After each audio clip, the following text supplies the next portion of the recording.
fundamental sentimental kita tidak bahas lebih mendalam, tapi yang penting tahu, kita akan bahas lebih dalamnya mengenai teknikal. Di dalam mempelajari sesuatu, kita harus terstruktur. Teknikal itu terdiri dari apa? Kita harus buat sesederhana mungkin, tetapi tidak sesederhana itu. Waduh, ini filosofis banget ya. Ini quote-nya Einstein sebetulnya, karena saya hobi sekali dengan Einstein. Oh gitu. Betul. Einstein bilang begitu.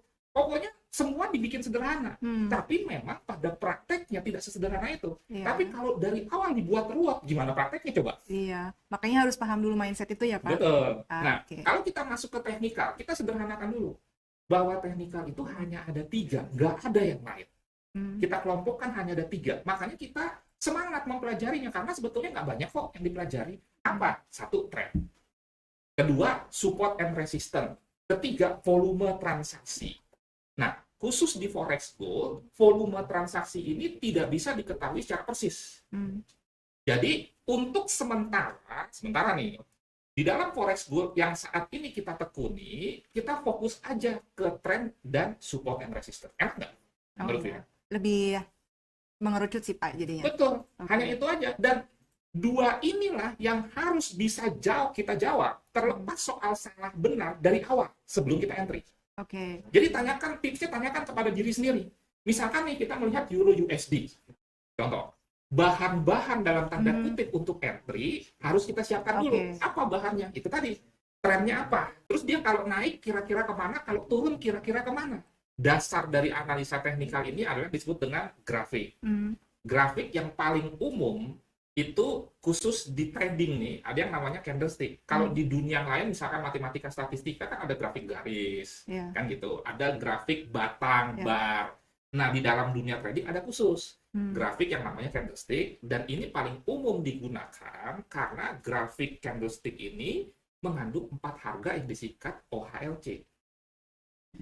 Jangan buru-buru langsung lihat chart, sabar. Karena gini loh, kalau kita secara teori paham dulu, nanti begitu lihat chart akan lebih enak dibandingkan Iya sih. langsung lihat chart. Nah, OHLC, open, high, low, close. Jadi kalau market pertama kali buka, itu kan ada harganya tuh. Misalkan kita ambil saham deh, pagi-pagi saham BCA atau saham BBRI dibuka 4.500. Nah, pagi itu harga open namanya. Terus kan dia gerak tuh, naik turun, naik turun, naik turun.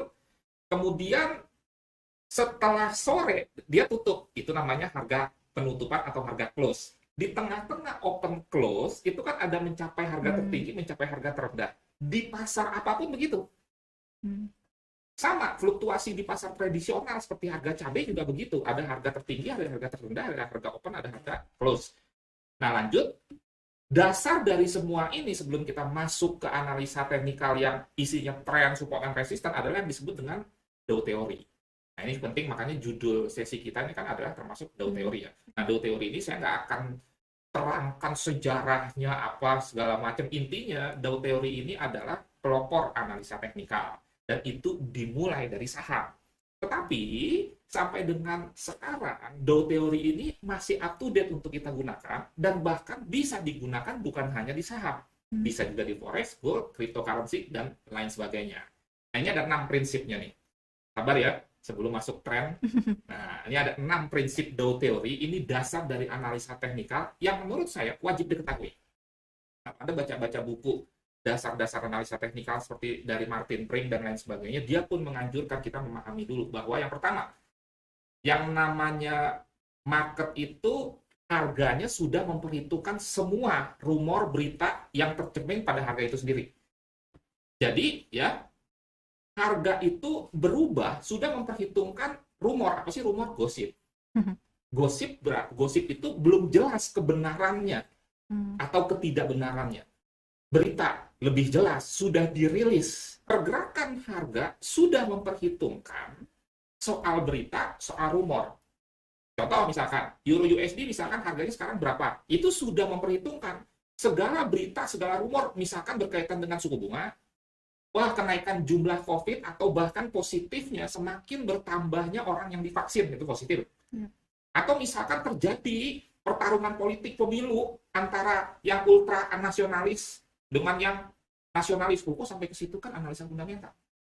Analisa fundamental tambahan lagi bukan hanya sekedar ekonomi loh. Politik juga itu analisa fundamental. Lanjut, yang kedua, bahwa yang namanya tren menurut Dow Theory itu ada 3. Pertama, yang disebut dengan major trend atau primary movement. Yang kedua, secondary reaction. Yang ketiga, yang disebut dengan minor trend. Jadi ada major, ada secondary, ada minor. Ini perlu diketahui supaya begini. Kita nggak bingung. Umpama, ada misalkan di D1, chartnya itu berarti 1 hari. Dia naik. Tapi di H4, di time frame yang lebih kecil, apalagi itu time frame ya. Semakin banyak istilah ya, Pak. Mulai Banyak. ya. Dan jangan pusing. Sama saja seperti kita memasuki sebuah bisnis, misalkan bisnis makanan, bisnis kue. Ternyata ada istilah naked cake. Apa itu naked cake? Nah, nanti lama-lama kan kita tahu. Dalam dunia otomotif juga begitu. Jadi, maksud saya, di dalam menerima istilah dalam dunia trading ya biasa aja. Seperti kita juga ada istilah-istilah di bisnis lain. Jadi ada 3 tadi, nanti akan saya terangkan lebih dalam. Ini tidak urut-urutan ya.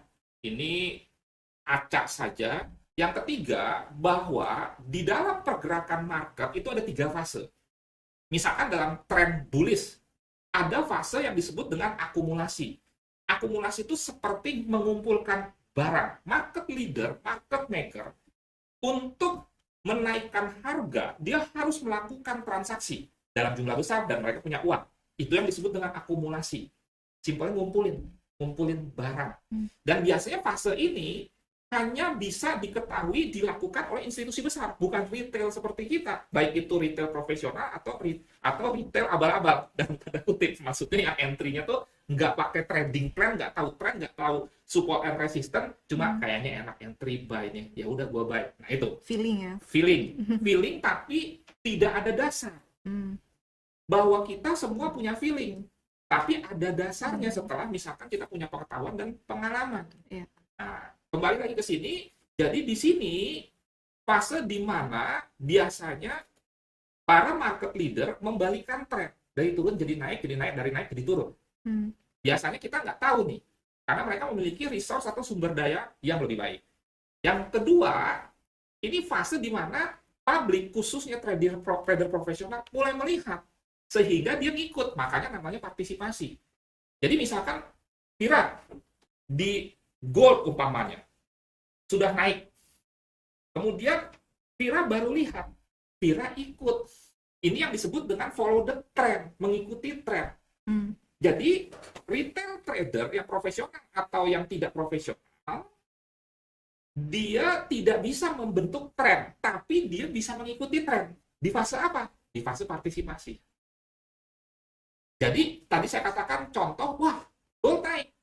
Tapi naiknya belum terlalu tinggi. Iya, lo ikut. Jangan sampai kita melakukan aksi buy. Buy itu kan mengharapkan ya instrumen investasinya naik.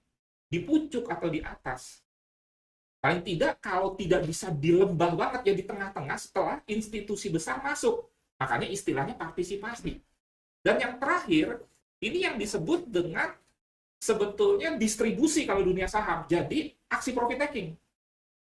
Awalnya, misalkan market leader menaikkan harga, kemudian di tengah kita ngikut, sampai pada satu titik mereka melakukan aksi distribusi lepas barang profit taking. Ambil keuntungan. Pada saat mereka mengambil keuntungan, berarti kan transaksi kan sedikit, transaksi pembelian, harga turun.